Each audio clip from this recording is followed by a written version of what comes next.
14వ అధ్యాయం ప్రారంభిస్తున్నాము. ఇది గుణత్రయ విభాగ యోగము అంటారు. 13వ అధ్యాయంలో మనకి ప్రకృతి గురించి, పురుషుడి గురించి అన్నీ వివరిస్తూ ఈ గుణాలతో సంగం పెట్టుకోవడం వల్లే జన్మ పరంపరలో చిక్కుకుంటున్నాడు జీవుడు అని చెప్పారు. అలాగే చాలా యొక్క ప్రస్తావన వచ్చింది, కానీ వాటి గురించి విపులంగా విశదీకరించలేదు. ఈ గుణత్రయ విభాగ యోగంలో ఈ గుణాల గురించి, అవి ఎలాగా జీవుల్ని ప్రభావితం చేస్తాయన్న దాని గురించి పూర్తిగా వివరించారన్నమాట.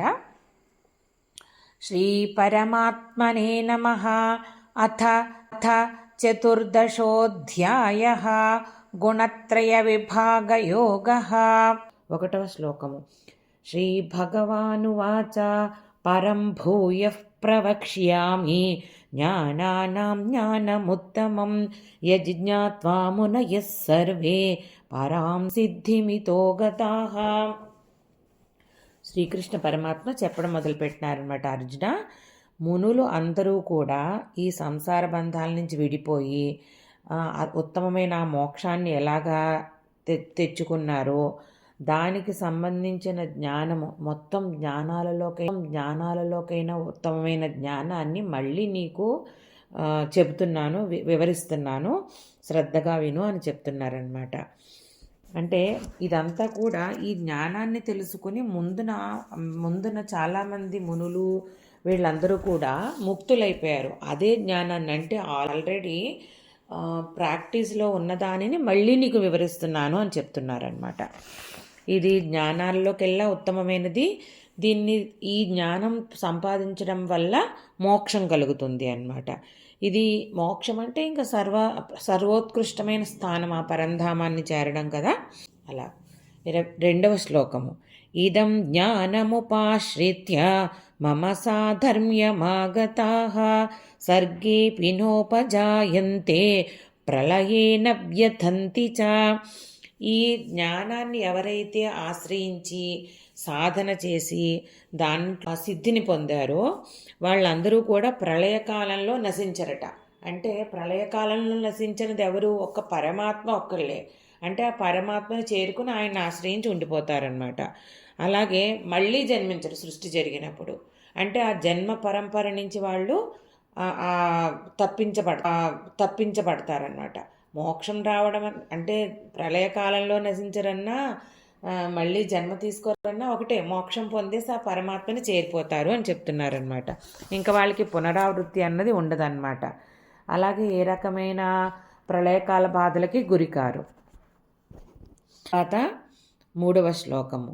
మమ యో నిర్మహద్బ్రహ్మ తస్మిన్ గర్భం దధామ్యహం సంభవః సర్వభూతానాం తతో భవతి భారత.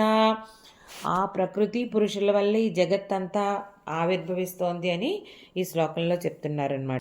అంటే మనం చెప్పుకున్నాం కదా, మూల ప్రకృతి ఏదైతే ఉందో అది సర్వభూతాలు ఉత్పత్తి చెందే స్థానము. అక్కడ నుంచి మూల ప్రకృతి నుంచి మొత్తం జగత్తంతా జనించిందనమాట. దానికి ఏం చేస్తున్నారు ఈయన?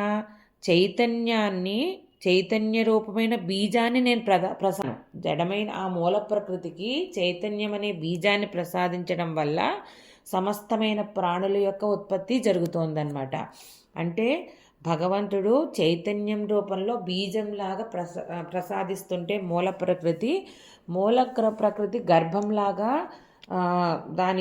దాని పాత్ర పోషించి అందులో నుంచి సమస్త జగత్తు జన్మిస్తోందన్నమాట.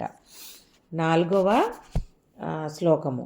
సర్వయోనిషు కౌంతేయ మూర్తయః సంభవంతి యాః తాసాం బ్రహ్మ మహద్యోనిః అహం బీజప్రదః పిత.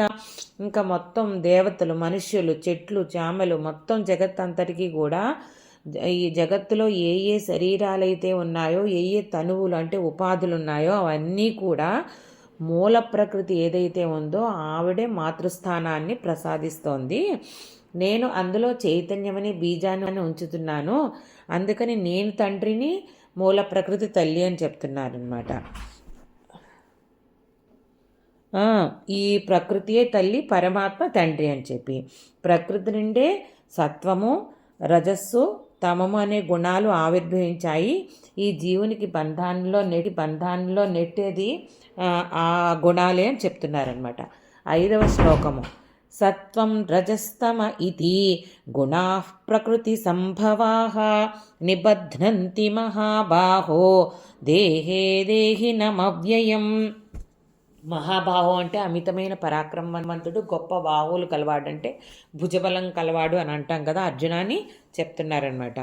ప్రకృతి వల్ల పుట్టిన ఈ సత్వగుణము, రజోగుణము, తమోగుణము ఈ మూడు కూడా అసలు నాశరహితుడు అయిన ఆ శుద్ధ చైతన్యమైన ఆత్మస్వరూపుడైన ఈ దేహంతో ఉపాధితో బంధించేస్తున్నాయి. గుణాలే ప్రకృతి వల్ల కలిగిన ఈ 3 గుణాలే బంధిస్తున్నాయి. ఆత్మకి ఈ గుణాలేమీ లేవన్నమాట. అంటే ఏదైతే చైతన్యం బీజ రూపంలో మనలో నిక్షిప్తమై ఉందో దానికి ఏ రకమైన గుణాలు లేవు. అలాగే అది మనల్ని అంటే సర్వోత్కృష్టమైనది, అన్ని సామర్థ్యం కలిగినది అన్నమాట. మనము ఆ ఆత్మని పూర్తిగా విస్మరించి ప్రకృతి నుంచి జనించిన ఈ దేహాన్ని పట్టుకుని ఆ దేహంతో పాటు సంప్రాప్తించిన 3 గుణాలని పట్టుకుని వాటితో మమేకమయ్యి మనము ఆ దేహంలో బంధించేసుకుంటున్నాం అనమాట. మనము అంటే చైతన్యము, కానీ ఈ దేహమే మనలో బంధించేసుకుంటున్నాం అనమాట. అలాగా ఈ నువ్వు మహాబాహు అని ఇక్కడ ఎందుకు సంబోధించారంటే ఆ దేహాభిమానాన్ని బలంతో విచ్ఛేదన చెయ్యి, ఆత్మబలంతో విచ్ఛేదన చెయ్యి అని చెప్తూను దానికి ఉపమానంగా చెప్పారనమాట. అదే అంటే ఈ త్రిగుణాలకి అతీతంగా అవతల ఉన్న పరమాత్మ చైతన్యాన్ని చేరడమే మన యొక్క కర్తవ్యము అని చెప్తున్నారు ఇందులో. 6వ శ్లోకము. తత్ర సత్వం నిర్మలత్వాత్ ప్రకాశకమనామయం సుఖసంగేన బధ్నాతి జ్ఞానసంగేన చానఘా. అనగా అంటే పాపరహితుడా అని సంబోధిస్తున్నారు ఇక్కడ. సత్వగుణం గురించి చెప్తున్నారనమాట. సత్వమేమో నిర్మలమైనదిట, ప్రకాశం కలగజేస్తుందిట. అలాగే ఏ రకమైన ఉపద్రవాలు అంటే కష్టాలు లేనిదన్నమాట, కలగజేయదు అది. అలాగే కానీ ఇది ఏం చేస్తుంది, సుఖము మళ్ళీ జ్ఞానము వీటన్నిటితోటి ఈ దేహాన్ని బంధింపచేస్తుంది అన్నమాట. కాబట్టి ప్రయత్నం చేసి సత్వగుణానికి కూడా అతీతంగా వెళ్ళిపోవాలి అని చెప్తున్నారన్నమాట ఇందులో. అంటే దీపం ఉందనుకోండి, దీపము ఆత్మ చైతన్యం అనుకోండి, దానికి ఒక గాజు పదార్థం, ఒక చిమ్నీ లాంటిది ఏదైనా మనం తొడిగితే దాని నుంచి ప్రకాశం ఎంతో బాగా ట్రాన్స్పరెంట్గా అంతా కూడా ఏ మలినము లేని గాజు నుండి బాగా ప్రకాశం వస్తుంది. కానీ ఆ దీపానికి ఈ గాజు కూడా ఒక బంధనమే కదా, అది ఎంత జ్ఞానం ఉన్నప్పటికీ నిర్మలమైనప్పటికీ. అందుకని అది అంతటా వ్యాపిస్తుంది. ఏ రకమైన ఆ జ్ఞానం అన్నది ప్రకటితం అవుతూ ఉంటుంది, కానీ దాని మధ్యలో ఈ గాజు అన్నది ఒక చిన్న పొరగా ఉండిపోయింది కదా. అందుకని దానిని కూడా మనము ఆ సత్వగుణానికి కూడా అతీతంగా వెళ్ళిపోవాలి అని చెప్తున్నారనమాట. 7వ శ్లోకము. రజో రాగాత్మకం విద్ధి తృష్ణాసంగ సముద్భవం తన్నిబధ్నాతి కౌంతేయ కర్మసంగేన దేహినం. ఇంకా రజోగుణంట ఈ ఏదైనా చూసే వస్తువుల పట్ల వీటన్నిటి వల్ల కూడా ఒక రకమైన కోరిక జనింపజేస్తుంది విషయాల పట్ల. ఆ తర్వాత ఆసక్తిని జనింపజేస్తుంది. అది ఏంటంటే ఆ విషయాసక్తి వల్ల మనము అది చెయ్యాలి, ఇది చెయ్యాలి, అది పొందాలి, ఇది పొందాలి, వీటిల్లోనే ఈ విషయాసక్తిలోనే బంధింపబడిపోతున్నాం. దానివల్ల కర్మలు, ఆ కర్మ ఫలితాలు అవి పొందడానికి ఏదో ఒక పని చేయడము, ఆ పనుల వల్ల మళ్ళీ దాని రాగద్వేషాలలో ఇరుక్కుపోవడము, ఆ పని జరిగితే అనుకున్నది కోరుకున్నది దొరికితే ఆనందము, దొరకకపోతే దుఃఖము, ఇలా రకరకాల విషయాల్లోనూ తద్వారా కర్మ ఫలితాల్లోనూ మనని బంధించేస్తుందన్నమాట.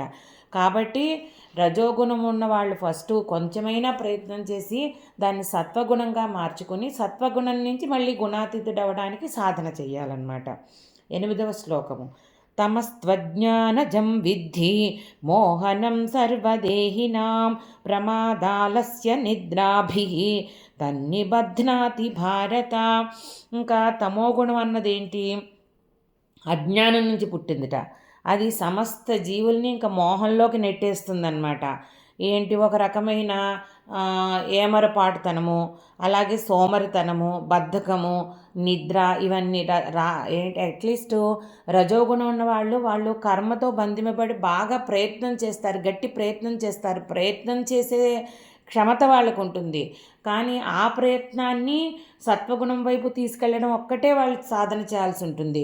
కానీ ఇక్కడ ఏంటంటే వీళ్ళకి అసలు ప్రయత్నమే ఉండదు, సోమరతనము. అలాగా ఇంకోటి ఏంటంటే వీటిని పూర్తిగా వాళ్ళకి అజ్ఞానము, అహంకారము వీటన్నిటిలో పట్టి కొట్టుమిట్టాడుతూ ఉంటారనమాట. పూర్తిగా అధోగతి పాలైపోతూ ఉంటారు ఈ తమోగుణం వాళ్ళు. వీళ్ళు ఎలాగోలాగా ముందు రజోగుణానికంటే ముందు ఈ బద్ధకాన్ని వదిలించుకొని, సోమరతనాన్ని వదిలించుకొని, నిద్రని వీటన్నిటిని వదిలించుకొని, అలసత్వాన్ని కర్మ ముందు చేసే సమర్థవంతంగా చేసే విధానంలోకి వెళ్ళాలంటే రజోగుణాన్ని సాధించాలి. ఆ తర్వాత సాధన ద్వారా సత్వగుణానికి వెళ్ళొచ్చు అన్నమాట. 9వ శ్లోకము. సత్వం సుఖే సంజయతి రజః కర్మణి భారత జ్ఞానమావృత్యతు తమః ప్రమాదే సంజయత్యుత. ఇంకా ఈ సత్వగుణమేమో సుఖం కావాలనుకుంటుంది, రజోగుణమేమో కర్మ విపరీతంగా ప్రయత్నం చేస్తూ ఉంటారు. అది ఎందుకు? ఇహలోక విషయాల గురించి, ఆ విషయాసక్తితోటి అవన్నీ పొందడానికి అనమాట. ఇంకా తమోగుణమేమోను పూర్తిగా వివేకాన్ని కప్పివేస్తుంది.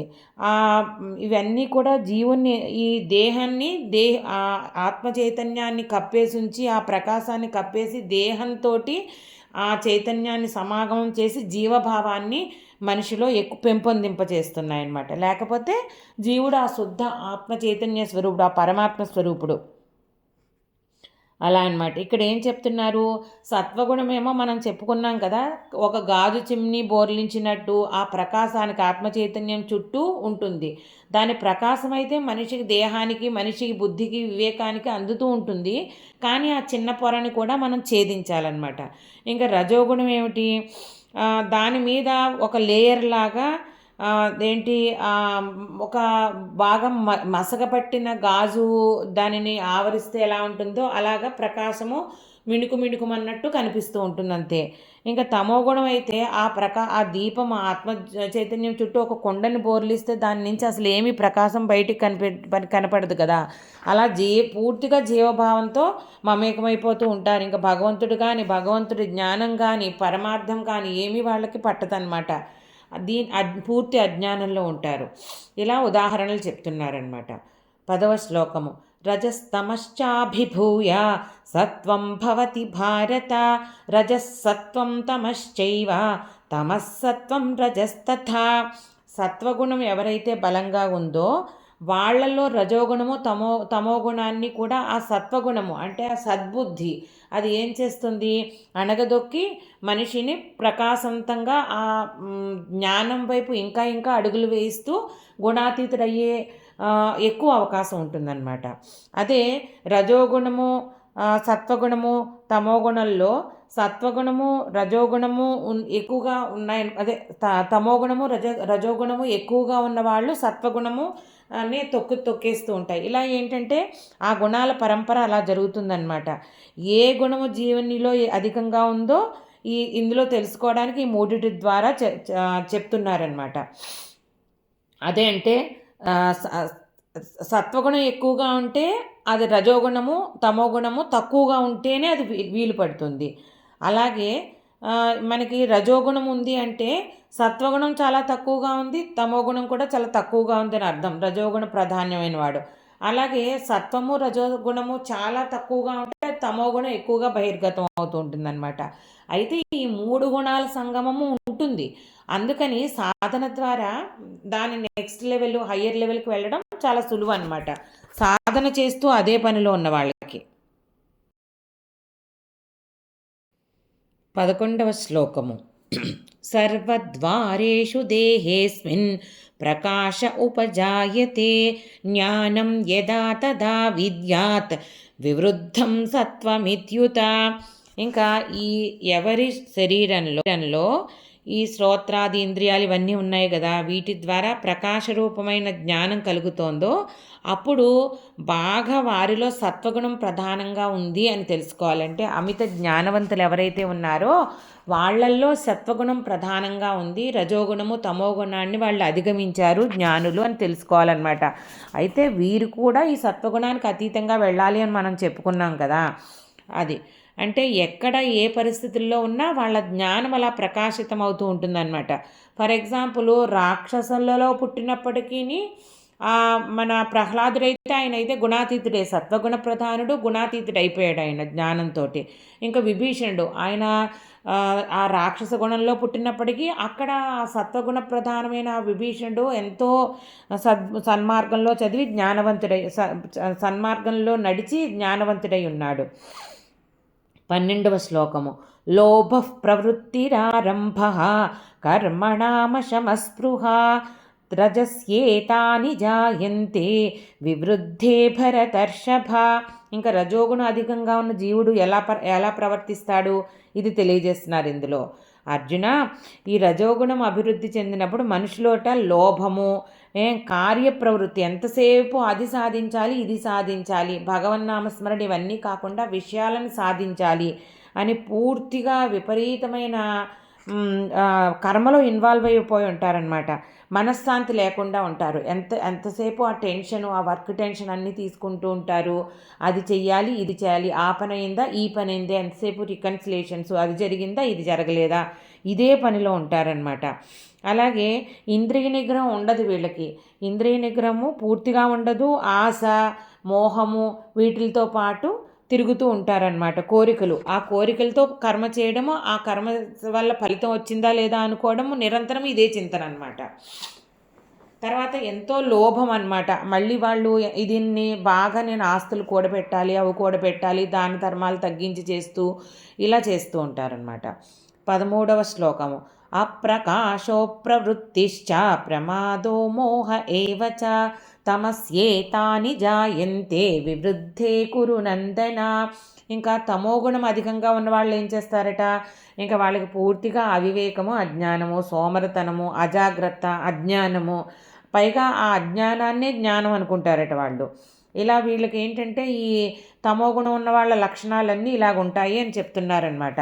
ఈ గుణాలన్నీ ఉంటే కనుక వాళ్ళల్లో తమోగుణం అధికంగా ఉంది అని మనం గ్రహించవచ్చు. 14వ శ్లోకము. యదా సత్వే ప్రవృద్ధేతో ప్రళయం యాతి దేహభృత్ తదోత్తమ విదాం లోకాన్ అమలాన్ ప్రతిపద్యతే.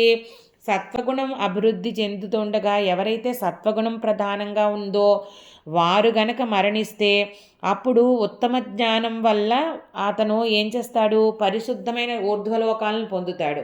అక్కడ ఇంకా అంటే ఊర్ధ్వలోకాలను పొందితే మనకి ఏంటి అడ్వాంటేజ్ అంటే అక్కడ జ్ఞానులు అందరూ కూడా అక్కడ ఉంటారు కాబట్టి ఇంకా ఇంకా సాధన చేసుకుంటారు. మంచి సత్సాంగత్యం ఉంటుంది అక్కడ.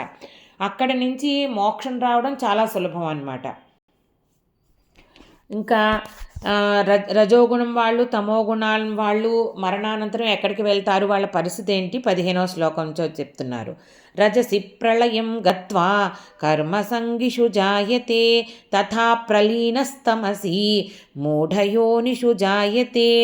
ఇంకా రజోగుణం అభివృద్ధి చెందగా ఎక్కువగా ఉండగా మరణించిన వాడు ఏం చేస్తాడట, కర్మాసక్తులు ఉన్నవాళ్ళు పూర్తిగా కర్మలో ఇన్వాల్వ్ అయిపోయిన చోట ఇంకా పుడతాడు. ఇంకా అలాంటి చోట్ల ఇంకా ఇంకా మళ్ళీ ఆ కర్మలో ఇన్వాల్వ్ అవుతాడనమాట.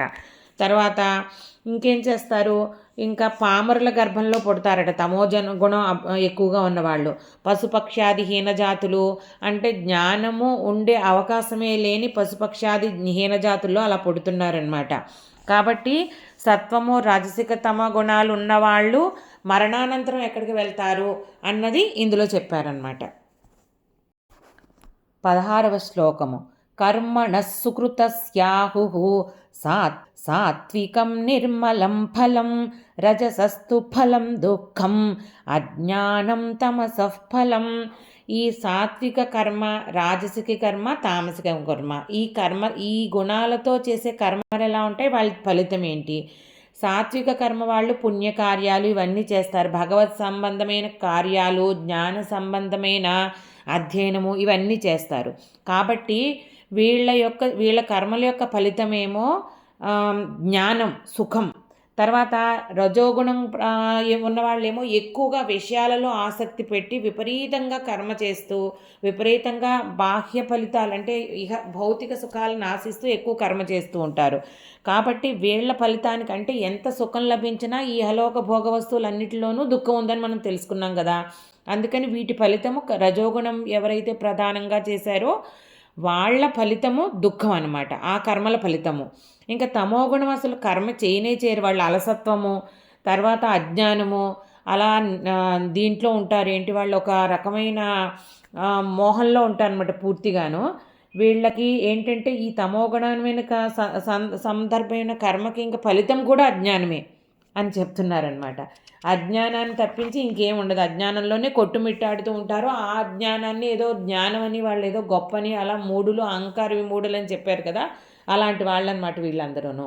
కాబట్టి తామసిక కర్మల్ని, రాజసిక కర్మల్ని అధిగమించి సత్వప్రధానమైన కర్మని చేయడానికి మనము ఆ జ్ఞాన సముపార్జనకే ఆ కర్మ అన్నది. అంటే పని చేయడం అంటే ఓన్లీ జ్ఞాన సముపార్జన, అందరికీ జ్ఞానం పంచడము, సద్బుద్ధి ఇవన్నీ నెలకొల్పడానికి సాధన చేస్తూ ఉండాలి, మనలో నెలకొల్పుకోవడానికి. సత్వాత్ సంజాయతే జ్ఞానం రజసో లోభ ఏవ చ ప్రమాదమోహౌ తమసః భవతో జ్ఞానమేవ చ. మళ్ళీ చెప్తున్నారు ఎందుకని వీటిని అధిగమించాలి మనం ఈ గుణాలని, అలాగే ఎందుకని మనం తమో గుణాన్ని నుంచి రజోగుణానికి అలా సాధన చేస్తూ లెవెలప్ అవ్వాలి, అవన్నీ చెప్తున్నారనమాట. సత్వగుణం వల్ల జ్ఞానం కలుగుతుంది మనకి, రజోగుణం వల్ల లోభం కలుగుతుంది, తమో గుణం వల్ల ఏమోను అజ్ఞానము, భ్రమ, భ్రాంతి ఇవన్నీ కలుగుతున్నాయి. మనల్ని దేవుడి దగ్గరికి, భగవంతునికి దగ్గరగా తీసుకెళ్లేది సత్వగుణమే, మిగతావన్నీ చాలా దూరంగా ఉన్నాయి. అందుకని ఆ సత్వగుణాన్ని మనం పెంపొందించేసుకోవాలి అని చెప్తున్నారు. 18వ శ్లోకము. ఊర్ధ్వం గచ్చంతి సత్వస్థాః మధ్యే తిష్టంతి రాజసాః జఘన్యగుణవృత్తిస్థాః అధో గచ్చంతి తామసాః. ఇంకా ఇదే చెప్తున్నారు, సత్వగుణం గలవాళ్ళు మరణానంతరం ఊర్ధ్వలోకాలకు వెళ్తున్నారు అని చెప్పుకున్నాం కదా. రజోగుణం వాళ్ళు మనుష్యలోకంలో పుడుతున్నారు మధ్యలో. అలాగే నీచగుణ ప్రవృత్తి కన్న వాళ్ళందరూ కూడా పాతాళాది లోకాలకు వెళ్ళడము, జీవరాశి కింద అంటే నోరు లేని జీవాల కింద పుట్టడము, జ్ఞానం లేని జీవాల కింద పుట్టడము, ఇవన్నీ చేస్తున్నారు.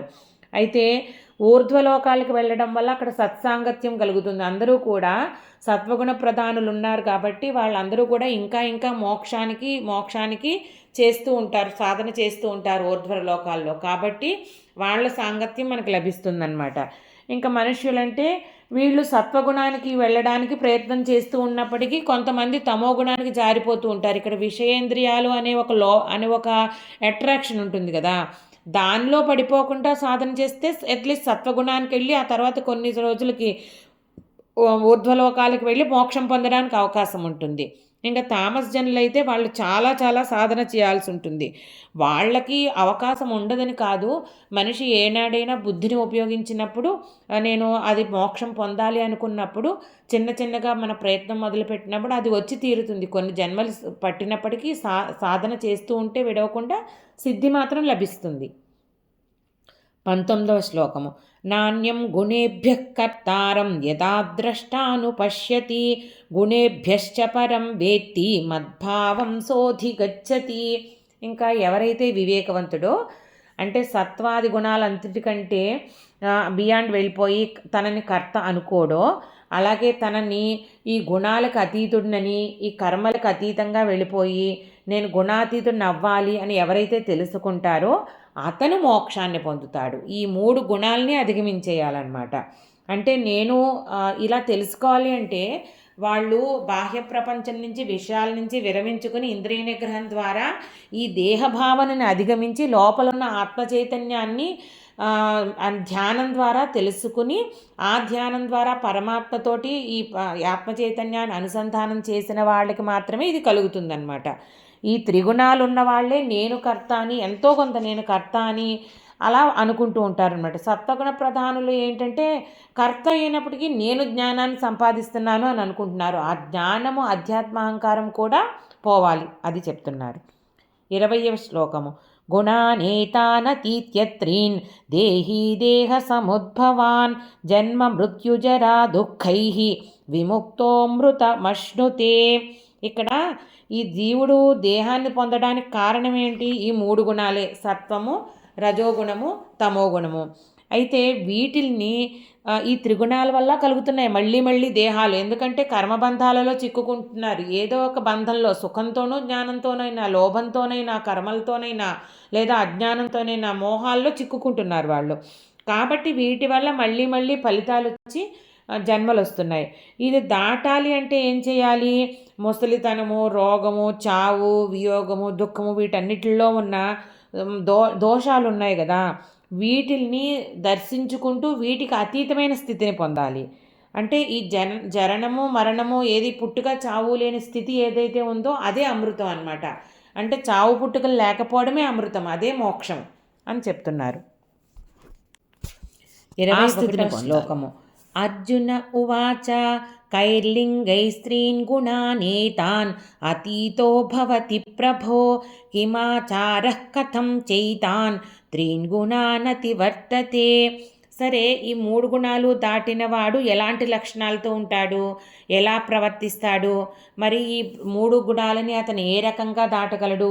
ఈ ప్రశ్నలన్నీ అర్జునుడు అడుగుతున్నారనమాట. సరే, నువ్వు చెప్పావు ఎవరు కృష్ణ, 3 గుణాలు సత్వగుణము, రజోగుణము, తమోగుణం నుంచి అన్నీ చెప్పావు, దీనికి అతీతంగా వెళ్ళమన్నావు, ఎలా వెళ్ళాలి అదే అడుగుతున్నారనమాట. దాని పద్ధతి ఏంటి, ఎలాంటి సాధన చెయ్యాలి అని అడుగుతున్నారు.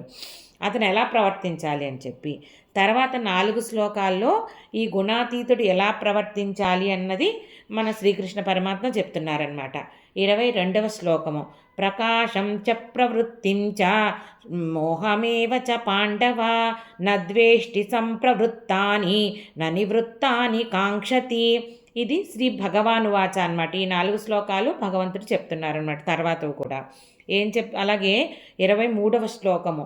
ఉదాసీనవదాసీనః గుణైర్యో న విచాల్యతే గుణా వర్తంత ఇత్యేవ యో వర్తిష్ఠతి నేంగతే. 24వ శ్లోకము. సమదుఃఖ సుఖ స్వస్థః సమలోష్టాశ్మకాంచనః తుల్య ప్రియా ప్రియో ధీరః తుల్య నిందాత్మ సంస్తుతిః. 25వ శ్లోకము. మానాపమానయోస్తుల్యః తుల్యో మిత్రారిపక్షయోః సర్వారంభ పరిత్యాగి గుణాతీతః స ఉచ్యతే. ఇందులో ఏం చెప్తున్నారంటే, ఈ ప్రకాశం తనకు లభించిన జ్ఞానము, సుఖము కానీ, అలాగే సత్వగుణ సంబంధమైన జ్ఞానాన్ని, ప్రకాశాన్ని, సుఖాన్ని, వీటిని కానీ, లేకపోతే రజోగుణం వల్ల సంబంధించిన ఈ కార్యప్రవృత్తి, పని చేయాలని కార్యదక్షత, అలాగే తమోగుణ సంబంధమైన మోహము, నిద్ర, వీటన్నిటినీ కూడా అసలు ఫస్ట్ ద్వేషింపకూడదు. అలాగే అవి లేకపోతే వాటిని ఆశించడు. అలాగే తటస్థుడిగా ఉండాలి, వీటన్నిటికీ అతీతంగా వెళ్ళాలి అంటేను. అలాగే గుణాల చేత, అంటే అతనిలో ప్రేరేపింపబడుతున్న గుణాల చేత స్పందించకూడదు ఆ గుణాలకి. ఫర్ ఎగ్జాంపుల్, రజోగుణం అధికంగా కోపం వచ్చిందనుకోండి, దానిని అణిచిపెట్టుకుని సాధన ద్వారా దాన్ని తగ్గించుకోవాలి నెమ్మదిగా. ఇలాగా గుణాలు ప్రవర్తిస్తున్నాయి నాలోను, నేను కాదు, ఆత్మచైతన్యాన్ని నేను అని చెప్పి తెలుసుకోగలగాలి. నిశ్చలంగా ఉండాలి. అది ఇంకోటి ఏంటంటే అభ్యాస యోగం ద్వారా చెయ్యాలి. ఈ కాన్షియస్గా ఇది భావిస్తూ ఉంటూ నేను గుణాల వల్లే ప్రవర్తిస్తున్నాను అని అలా ఆ మనసుని నిగ్రహం, అంటే అలా చెప్పుకుంటూ ఉండడం వల్ల, నిగ్రహించడం వల్ల దీనిని అధిగమించవచ్చు అన్నమాట. అలాగే సుఖము, దుఃఖము, అలాగే మట్టి, రాయిబిడ్డ, బంగారము అన్నీ కూడా ఒకటే. అలాగే మానము, అవమానం, అంటే అందరూ పొగడ్తలు, అవమానం రెండు ఒకటే. అలా వీటన్నిటిలోనూ కూడా ఎవరైతే వీటన్నిటినీ ద్వంద్వాలకు అతీతంగా ఎదుగుతాడో అన్నిటిలో సమబుద్ధి ఉండాలన్నమాట. ధనము, నిర్ధనము, అంటే మట్టి బిడ్డను ఎలా తీసుకున్నాడో బంగారాన్ని కూడా అలాగే తీసుకోవాలి. అలాగే ధైర్యవంతుడిగా ఉండాలన్నమాట. సమస్త కార్యాల్లోనూ కర్తృత్వ బుద్ధి ఉండాలి. కానీ భగవంతుడు నా చేత చేయిస్తున్నాడు, ఫలితాలన్నీ భగవదార్పణం. ఎంతో చక్కగా కర్తృత్వ బుద్ధిని వదలాలి, ఎంతో చక్కగా కర్మ చేసినప్పటికీనమాట. అంటే కర్మని వదిలేయాలి, దాని ఫలితాలను త్యజించాలి. అలాంటి వాడే గుణాతీతుడు అని చెప్పబడుతున్నాడు అని చెప్తున్నాడు. సర్వారంభ పరిత్యాగి, కర్మ ఫలితాలని వదిలేసిన వాడు, ద్వంద్వాతీతుడు, ఇదంతా సాధించిన వాడు గుణాతీతుడు అని చెప్తున్నాడు. ఎలాగ సాధించాలి? అభ్యాస యోగం ద్వారా. ఎల్లప్పుడూ కూడా మన మనసులో పెట్టుకోవాల్సింది ఏంటంటే, నాలో కలిగే ఈ వికారాలు, ఈ మార్పులన్నీ కూడా గుణాల వల్లే కలుగుతున్నాయి, గుణాలు ప్రవర్తించడం వల్ల కలుగుతున్నాయి. నేనేమో శుద్ధ ఆత్మ చైతన్య స్వరూపుణ్ణి అని అస్తమానం అదే మాటని మననం చేసుకుంటూ సాధన చేస్తూ అభ్యాస యోగం ద్వారా ఒకసారి మర్చిపోతాము, మళ్ళీ వెనక్కి వచ్చి మెడిటేషన్ ఎలా చేస్తామో దీనికి కూడా అలాగే ధ్యానంలో ఆలోచనలు వచ్చినప్పుడు మళ్ళీ వెనక్కి వచ్చి మళ్ళీ ముందుకెళ్ళి ఇలా చేస్తూ ఉంటాం కదా. ఈ రకంగా అభ్యాస యోగం ద్వారా ఈ గుణాతీతుడు అవ్వాలి. గుణాతీతుడు ఎవరైతే ఉన్నారో వాళ్ళే ఇవన్నీ ఎవరైతే అధిగమించారో వాళ్ళే గుణాతీతుడు అవుతారు అని శ్రీకృష్ణ పరమాత్మ చెప్తున్నారన్నమాట. 26వ శ్లోకము. మాం చయో వ్యభిచారేణ భక్తియోగేన సేవతే సగుణాన్ సమతీత్యైతాన్ బ్రహ్మభూయాయ కల్పతే.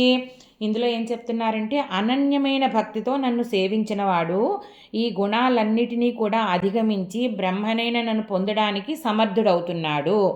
ఎవరైతే, ఇంకా భక్తి అన్నది మామూలు భక్తి సరిపోదుట. అవ్యభిచారిణి భక్తి అంటే అన్యథా శరణం నాస్తి త్వమేవ శరణం మమ. ఇంకా ఏ రకమైన ఇటు అటు తిరగడము, విషయాల పట్ల కాసేపు పూజ చేయడము, కాసేపు ధ్యానం చేయడం అలా కాదు. ఇంకా నిరంతరం అదే చింతన, ఆ భగవంతుణ్ణి పొందాలి, గుణాలను అధిగమించి ఆ భగవంతుణ్ణి పొందాలి అని ఆ అవ్యభిచారిణి భక్తితో ఎవరైతే చేస్తున్నారో వాళ్ళే నన్ను పొందడానికి సమర్థుడవుతున్నారు, ఆత్మానుభూతిని పొందడానికి అని చెప్తున్నారంటే, పూర్తిగా బాహ్య ప్రపంచం పట్ల, విషయాల పట్ల అంతా కూడా వాళ్ళు వెనక్కి తిరిగిపోయి వైరాగ్యంతో కేవలం బ్రహ్మని పొందడానికి, ఆ పరమాత్మని పొందాలి, మోక్షం పొందడానికి ధ్యానంలో ఆత్మజ్ఞానాన్ని పొంది ఆ పరమాత్మ అనుసంధానం చేస్తున్నారు. అంటే ఈ సత్వగుణం ముందు తమోగుణము రజోగుణము అధిగమించి సత్వగుణంకి వచ్చి సత్వగుణంలో వచ్చిన జ్ఞానాన్ని పరమాత్మ అనుభూతిని పొందడానికి విజ్ఞానంగా దానిని అనుభవంగా పొందడానికి ప్రయత్నం చేస్తారు. చేసినప్పుడు వాళ్ళకి ఆత్మానుభవం కలిగినప్పుడు వారే ఇంకా పరమాత్మ స్వరూపులు అయిపోతున్నారనమాట, వారే జ్ఞాన స్వరూపులు అయిపోతున్నారు. అదే మోక్షం. 27వ శ్లోకము. బ్రహ్మణో హి ప్రతిష్టాహం అమృతస్యావ్యయస్య చ శాశ్వతస్య చ ధర్మస్య సుఖస్యైకాంతికస్య చ. ఎందుకంటే ఆ పరమాత్మ నాశరహితుడు, నిర్వికారుడు, శాశ్వతుడు, ధర్మస్వరూపము, అలాగే అచలంచలమైన ఆనంద స్వరూపము అయినా ఆ బ్రహ్మాన్ని ఆశ్రయించిన వాడు ఆ బ్రహ్మస్వరూపమే అయిపోతున్నాడు అనమాట. ఆ బ్రహ్మే తానైపోతున్నాడు. భగవంతుడి లక్షణాలు పునికి పుచ్చుకున్నవాడు ఆయనే బ్రహ్మ అయిపోతున్నాడు అనమాట. ఇప్పుడు ఎలా చెయ్యాలి? అచలంచనమైన విశ్వాసంతో త్రిగుణాలను దాటి బ్రహ్మని పొందడానికి సాధన చెయ్యాలన్నమాట. ఆయన తత్వాన్ని తెలుసుకోవాలి. అలాగే శ్రీకృష్ణ పరమాత్మ కూడా సామాన్య మానవుడు కాదు, సాక్షాత్ పరమాత్మ. ఆ సత్యం ఇక్కడ తెలియజేయబడింది అనమాట. మనం ఆయన యశోదా తనయుడని, ఏదో నల్ల కృష్ణుడని, వెన్న దొంగని ఇలా అన్నీ చూస్తూ ఉంటాం కదా. ఇది కాదు, ఆ పరమాత్మే ఆయన అశుద్ధ చైతన్య స్వరూపుడు. ఆయన ఉపాధి మనల్ని అంటే చెప్పాడు, దుష్ట శిక్షణాయ శిష్ట రక్షణార్థాయ వచ్చాడు ఆయన ఈ రెండు సాధించడానికి. అలాగే కారణ జన్ముడు ఆయన, ఎందుకంటే కారణంతో తీసుకున్నాడు జన్మ. మళ్ళీ అవసరమైతే తీసుకుంటారు, వదిలేస్తారు. ప్రకృతి ఆయన అధీనంలో ఉంది. దీనికి అతీతుడు, ఆ పరబ్రహ్మ స్వరూపుడు అన్న విషయము మనం తెలుసుకోవాలి. ఆ పరబ్రహ్మ భావంతో, పరమాత్మ భావంతో ఆయన్ని మనం పూజించాలన్నమాట. అలాగే ఇంకోటి ఏంటి, ఆయన సచ్చితానందుడు అన్నీ చెప్పాడు ఇక్కడ. నేనే నిర్వికారమైన శాశ్వతమైన ధర్మరూపమైన ఆ పరబ్రహ్మని అని చెప్పారు. ఎవరైతే నన్ను ఈ రకంగా ఉపాసిస్తారో ఆ పరమాత్మ స్వరూపులు వారే అయిపోతున్నారనమాట. అంటే లక్ష్యం ఏముండాలంటే ఆ పరమాత్మని పొందడమే ఉండాలి. గుణాతీతుడైపోయి ఆ పరమాత్మని పొందడం. ఆత్మజ్ఞానం ఎవరికి అనుభవం అయిందో వాళ్ళు కూడా ఈ లక్షణాలున్న పరబ్రహ్మ స్వరూపాలు అయిపోతున్నారనమాట. వాళ్ళు కూడా ఇంకా పుట్టుక ఉండదు, ఆ శాశ్వతమైన ఆ చైతన్య స్వరూపులు అయిపోతున్నారు. అంటే అమృతులు, అవ్యయులు, శాశ్వతులు అయిపోతున్నారనమాట. ఆ పరబ్రహ్మ యొక్క స్వరూపాలు అయిపోతున్నారు. దీనితో మనము 14వ అధ్యాయము పూర్తి చేసుకున్నాము. ఈ గుణత్రయ విభాగ యోగము.